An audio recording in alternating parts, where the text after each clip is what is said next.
Hello boys and girls, welcome back to a brand new review, and this time we're going to be reviewing Football Manager 2017. This is a game I played for the last 4 years, going from 2013 to 2017. On screen you're going to be watching a bit of my RBL Bundesliga challenge where I only sign players under the age of 21 and try making the best team in the world.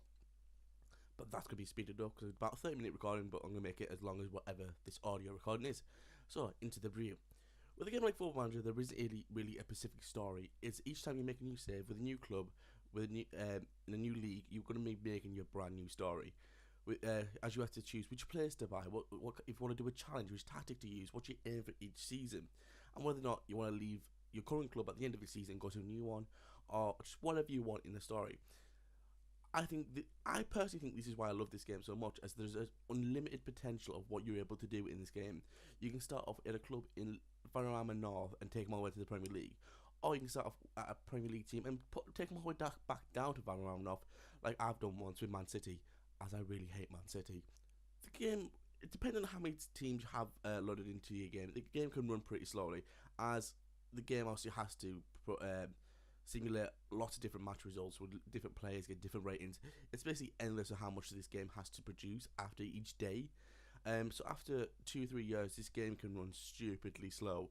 But like I'm talking like from 1 week, if you get from one game to another game, it can take about 10 minutes just from loading times alone. But this changes if you only want to do one league challenges, as you can go for a whole season within a day, and it's just pretty great to do.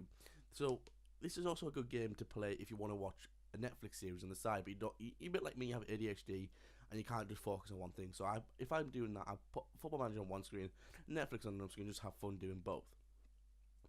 The game itself looks pretty similar to what it did in FM16, but for me personally, I didn't really mind this all too much, as that meant I knew where exactly everything was. It was pretty easy just to switch into the new game with the new teams in the new positions and just everything already where you expect it to be.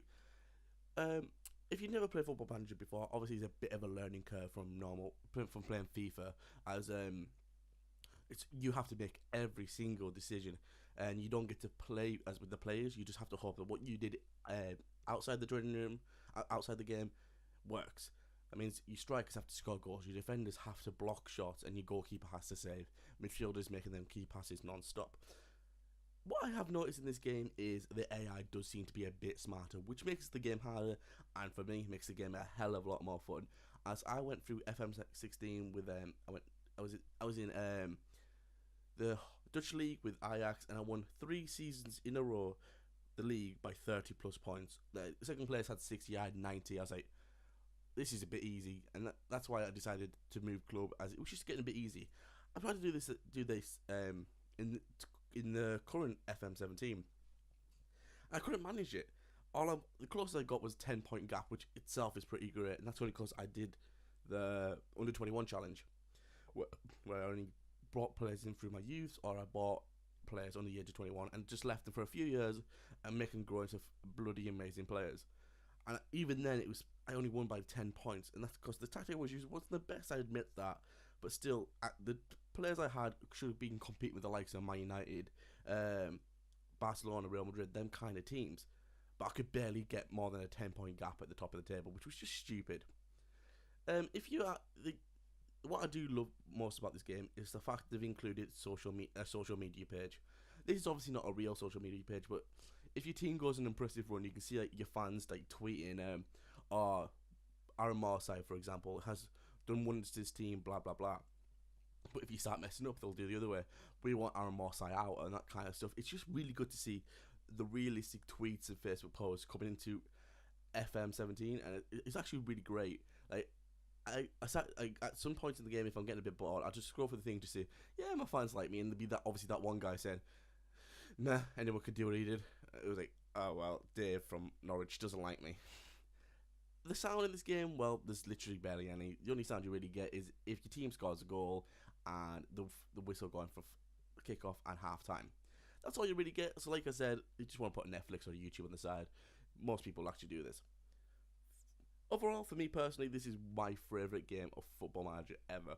I've just enjoyed the way I've had so much time there to play this game. I've got over 1,000 hours, which I'll include a screenshot right about now of playing this game. And like, that's just amazing. This is the most I've ever played a Football Manager game. The closest I got before that was 600 hours. What Sports Interactive had a great deal at the beginning of this year. If you are loyal to this game, like most people are to FIFA or PES or everything, then if you've had the last 4 games, you will save 20% off the game when you first bought the game in November, I think it was. And that was bloody amazing, because it took the game for like £35, or I think that's $45 or something like that. It's about to about £25 or something like that, and that was amazing, especially at the time. Sports Interactive aren't a massive company, but they're still pretty big, and just having that to show their appreciation to their fans was just great. And I hope they do it again next year with 5 games off, get 25% off, because it's even cheaper for me. If you liked what you saw in this review and you want to go out and buy the game yourself, then let me know down below, and let me know what I could change to make the review better, because I am planning on doing a lot more like this. I've been RMR Side, and I'll see you in the next one. Bye, guys.